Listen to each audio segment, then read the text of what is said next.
അവര് ചീത്ത പറയണ നമ്മുടെ വിജയ് സാറ് പറയുന്ന പോലെ നിങ്ങ പോറ വഴി കറക്റ്റതേ എതിർക്കരുതല്ലേ അപ്പൊ നിങ്ങ പോറ വഴി കറക്റ്റ് ഉണ്ണിക്കണ്ണൻ മങ്ങളുടെ ഞാൻ ഒരുപാട് കഷ്ടപ്പെട്ട് എൻ്റെ വീട്ടില് ഇങ്ങനെ ഇരിക്കുന്ന സമയത്ത് സിനിമയിലൊക്കെ അഭിനയിക്കാൻ ചാൻസ് തേടി ഇങ്ങനെ ഇരിക്കുമ്പോൾ നമ്മൾ ഓരോരോ മനസ്സിലും ഓരോരോ ജീവിതത്തിലും ഓരോ പുണ്യാളന്മാരും ഓരോവരുടെ മനസ്സിലിരിക്കുന്നുണ്ട്. ഇപ്പൊ നമ്മൾ വീട്ടിലൊക്കെ ഇങ്ങനെ ഇരിക്കുന്ന വർക്ക് കുറഞ്ഞിരിക്കുന്ന സമയത്ത് ആ സമയത്ത് നമ്മുടെ അച്ഛനും അമ്മയും വർക്കില്ലാണ്ടിരിക്കും ചിലപ്പോൾ ചീത്ത പറയും.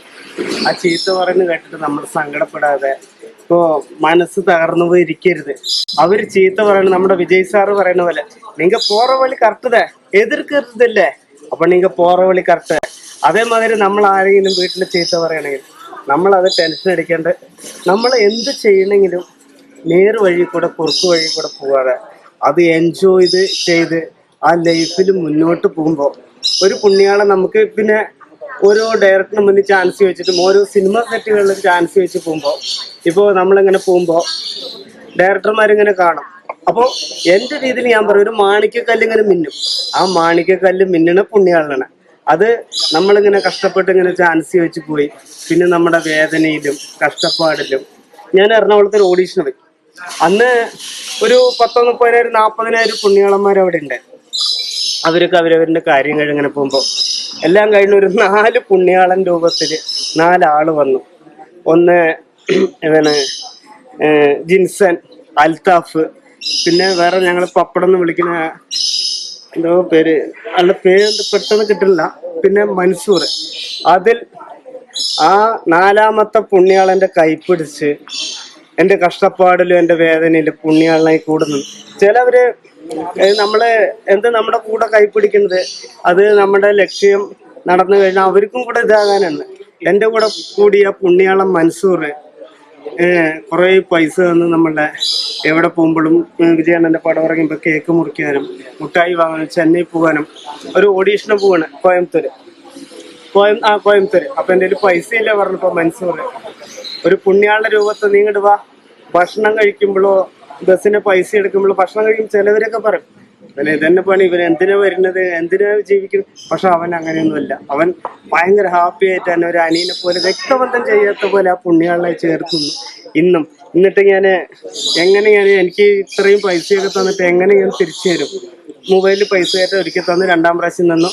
വിജയണ്ണൻ്റെ ഓരോ പരിപാടിക്കും ചെന്നൈ പോകാനാണെങ്കിലും കേക്ക് മുറിച്ച് ബർത്ത്ഡേൻ്റെ അന്നൊക്കെ പുണ്യാളുടെ രൂപത്തിൽ മൻസൂർ വന്നു.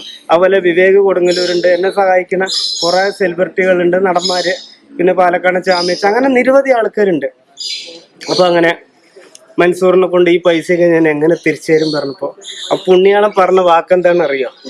ഉണ്ണിക്കണ്ണ, നീ പൈസ എനിക്ക് തിരിച്ചു തരുന്നുണ്ട് എവിടെയോ ഒരു പുണ്യാളന്റെ രൂപത്തിൽ പുണ്യാളനായി പഠിക്കാൻ ബുദ്ധിമുട്ടുള്ളവർക്കും അല്ലെങ്കിൽ അസുഖമുള്ളവർക്കും പുണ്യാളുടെ രൂപത്തിൽ നീ അവിടെ പോയിട്ട് ആ പൈസ കൊടുക്കുമ്പോഴാണ് അപ്പോഴാണ് പുണ്യാളൻ ആകുക എന്ന് പറഞ്ഞു.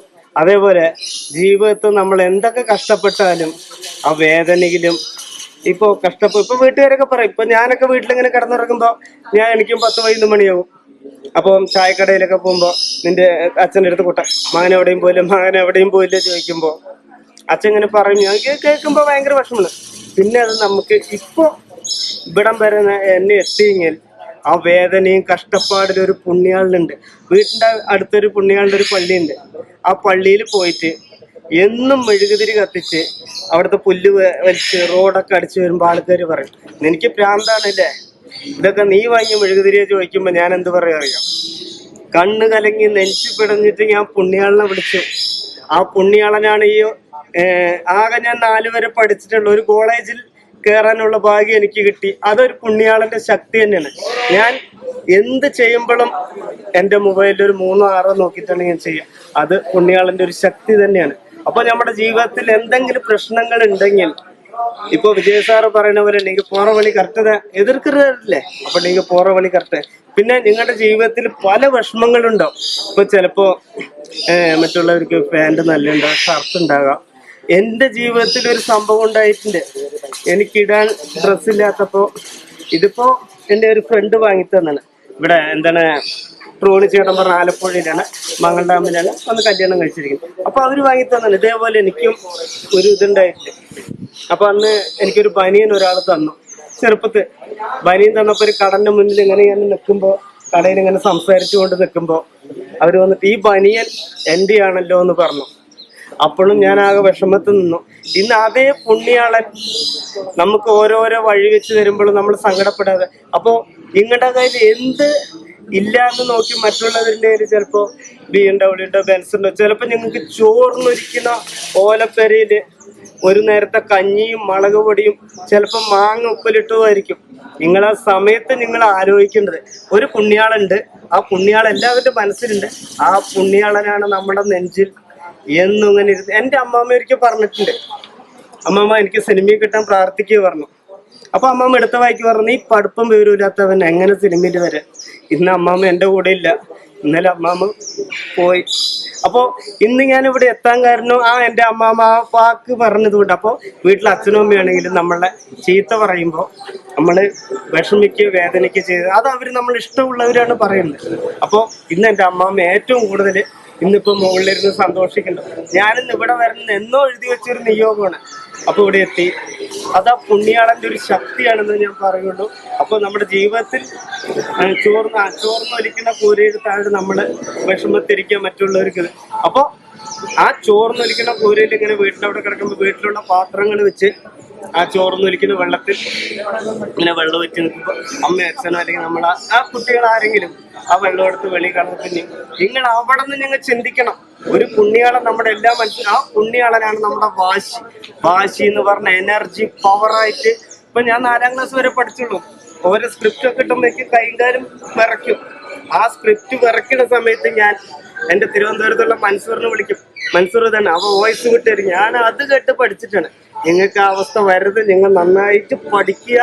ആ പഠിക്കുമ്പോൾ നിങ്ങൾ ഇന്ന് ചോർന്നൊരിക്കലും കൂരയുടെ നിന്നിട്ട് ഒരു ബിരിയാണി തിന്നാൻ ആഗ്രഹിച്ചെങ്കിൽ, നിങ്ങൾക്ക് നല്ലൊരു വീട് വേണമെങ്കിൽ, നിങ്ങൾക്ക് നാളെ ഈ 4ാം ക്ലാസ് വരെ ഉണ്ണിക്കണ്ണൻ ഈ കോളേജിന്റെ പടിയിൽ ഇവിടെ നിൽക്കാൻ കാരണമെങ്കിൽ, നിങ്ങൾക്ക് ഇവിടെ അമേരിക്കൻ പ്രസിഡന്റ് വരെ ആകണമെങ്കിൽ നിങ്ങൾ അതിനു വേണ്ടി കഷ്ടപ്പെടണം.